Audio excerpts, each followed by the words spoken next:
Je me pose réellement la question de la pertinence de faire des TikTok, honnêtement.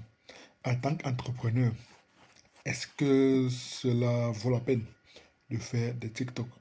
Ça, c'est une question très très importante à laquelle il faudrait trouver des réponses. Bien évidemment, lorsqu'on se pose la question, il va falloir trouver des réponses. Pourquoi est-ce que je le dis? Parce que nous sommes clairs que pour gagner de l'argent, il va falloir advertise, il va falloir faire la promotion de ses produits ou bien de ses services, ou bien même la promotion de soi. Parce que les personnes n'achètent pas seulement le produit ou bien le service, les personnes achètent le vendeur. Donc, ses caractéristiques, pas ses caractéristiques, mais ses traits de caractère, sa personnalité, tout ça rentre en ligne de compte au moment de la décision d'achat. Donc, ça, c'est important. Maintenant, il va bien falloir que le message puisse être adressé à la bonne audience, à la bonne clientèle. Raison pour laquelle je m'interroge si sur TikTok, il y a vraiment des personnes intéressantes. Du moins, si ma clientèle se trouve sur TikTok. Ça, c'est une question très très importante. Parce que moi, honnêtement, je ne consomme pas TikTok. Vrai de vrai, hein? Je ne consomme pas TikTok. Mais en même temps, je me dis que des personnes de nos jours, des personnes n'aiment pas trop consommer des longs formats, des vidéos très très longues, du style podcast, à moins que ce soit des vidéos réellement exceptionnelles. Réellement. Avant, je pensais, en fait, on dit, on dit très très souvent, j'imagine que tu as déjà entendu cette phrase, que les gens n'ont plus le temps de regarder des vidéos très très longues. Oui et non. Oui, cela est vrai parce que dorénavant, il y a énormément de créateurs de contenu. Donc la concurrence est de plus en plus féroce. Donc pourquoi est-ce que moi je perdrais mon temps à regarder ta vidéo si elle n'est pas intéressante? Je vais zapper, aller voir la vidéo d'un autre créateur de contenu pour voir si ce qu'il partagera dans sa vidéo va m'apporter de la valeur ou pas. Si ça m'apporte de la valeur, bah, tant mieux, je reste sur sa vidéo. Et je continue même d'ailleurs à regarder d'autres de ses vidéos. Si ça ne m'apporte aucune valeur, bah, je zappe encore jusqu'à ce que je trouve là le bon contenu, le bon short, la bonne vidéo qui va m'apporter de la valeur. Raison pour laquelle sur TikTok, le ratio, le pourcentage de swipe away dans ce qu'on appelle zapping, swipe, le pourcentage de swipe est phénoménal sur TikTok. Ce sont des contenus très très courts. D'ailleurs, ce sont des shorts. Short, c'est court. Donc, tu zappes, tu zappes, tu zappes, tu défiles, tu défiles, tu défiles.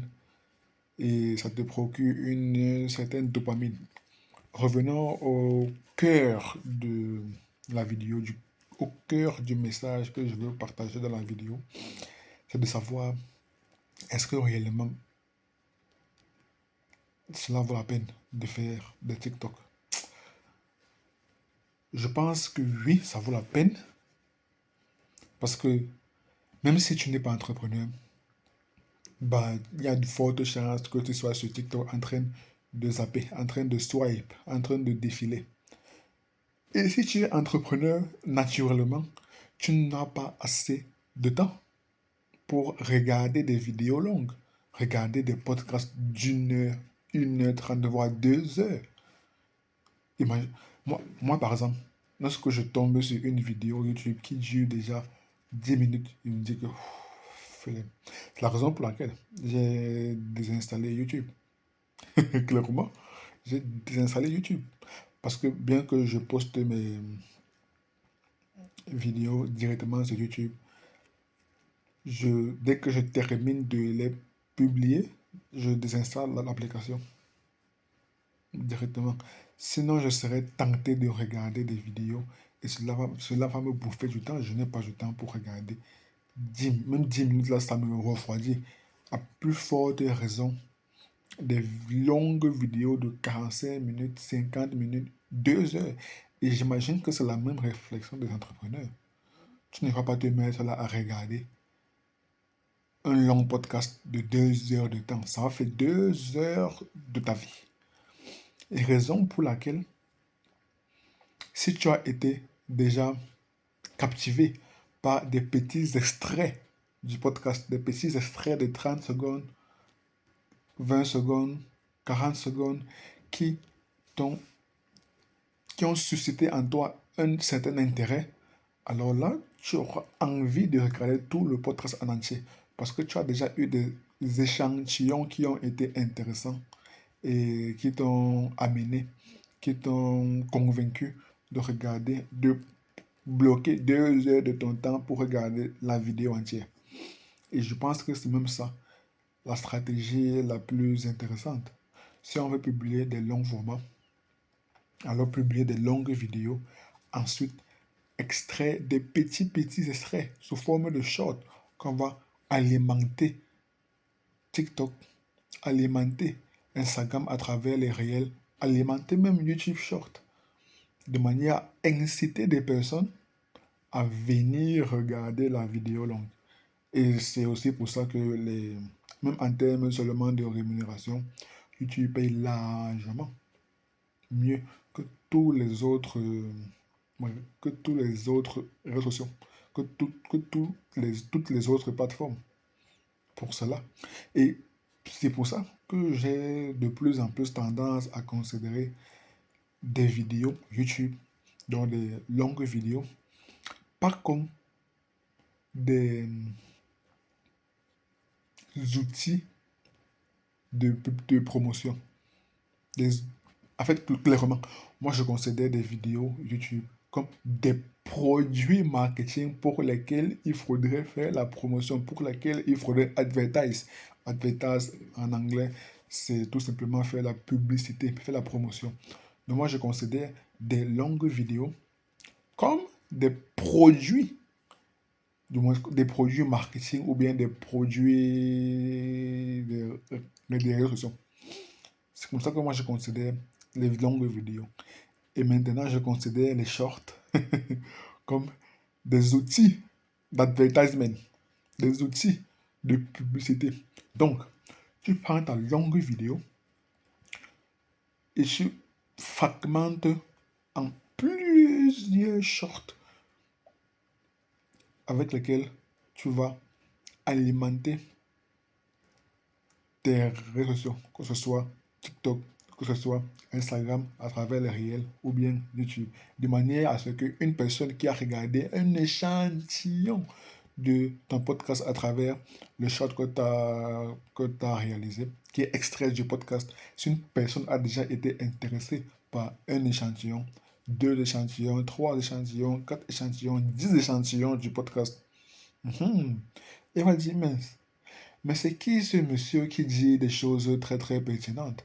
Alors elle va venir sur la chaîne YouTube, elle va regarder les longues vidéos et là elle comprendra davantage ton message, davantage le message que tu veux véhiculer. Donc elle viendra clairement acheter le produit. Rappelle-toi, j'ai dit je considère les longues vidéos comme des produits et les shorts comme des outils de publicité d'une personne qui a été captivée par ton petit biscuit, si on peut dire ça ainsi, bah, elle voudrait avoir tout le paquet. Et le paquet se trouve sur ta chaîne YouTube. Et maintenant, si tu veux aller beaucoup plus loin, tu peux également utiliser tes vidéos YouTube pour faire des offres et ainsi gagner de l'argent. Donc, je pense que c'est la stratégie optimale. Donc, moi, au début de la vidéo, je pensais que ce n'était pas, du moins, je me posais la question que ce n'était pas très très intéressant de faire des shorts en tant qu'entrepreneur. Mais je pense que dorénavant, j'ai la réponse. Je pense qu'il faudrait que tout dépend de la durée de la vidéo. Pour les longues vidéos, ce ne sont pas des outils de publicité. Bon, lorsque je parle de longues vidéos, ce sont principalement des vidéos YouTube et qu'il faudrait utiliser les shorts comme des petits biscuits pour attirer des personnes vers les longues vidéos. Et non seulement on va gagner de l'argent à travers la YouTube Money, à travers la rémunération YouTube, mais également à travers les offres ou bien les offres des produits ou services que nous commercialisons. Donc, clairement, voici le schéma, voici le tunnel de conversion, le chemin par lequel passerait un visiteur. Dorénavant, des personnes préfèrent consommer davantage les shorts par faute de temps ou bien par abondance de créateurs de contenu. Donc, les gens n'ont plus assez de temps de regarder des longues vidéos. Donc, les gens préfèrent regarder des shorts, que ce soit sur TikTok ou bien sur Instagram réel ou bien sur YouTube Short. Mais sur YouTube Short, ce n'est pas très abondant ou bien exacerbé comme cela peut être le cas sur TikTok. Donc, les gens préfèrent aller sur TikTok. Si les shorts sont intéressants, alors tu les rediriges sur YouTube. Et si ta vidéo YouTube est intéressante, tu les rediriges vers ton projet ou bien vers ton service. Donc, tunnel de conversion, short, YouTube, projet ou bien service. C'est ça. Il faudrait faire cela en grande quantité parce qu'une chose pour laquelle je me suis rendu compte, c'est que les entrepreneurs africains ne font pas assez de volume, ne font pas assez de contenu. Pas assez. Et ça, c'est une chose que j'ai envie de changer. Anyways, ça, ce sera l'objet d'une prochaine vidéo, probablement de la prochaine vidéo. D'ici là, on se donne rendez-vous à demain. Peace.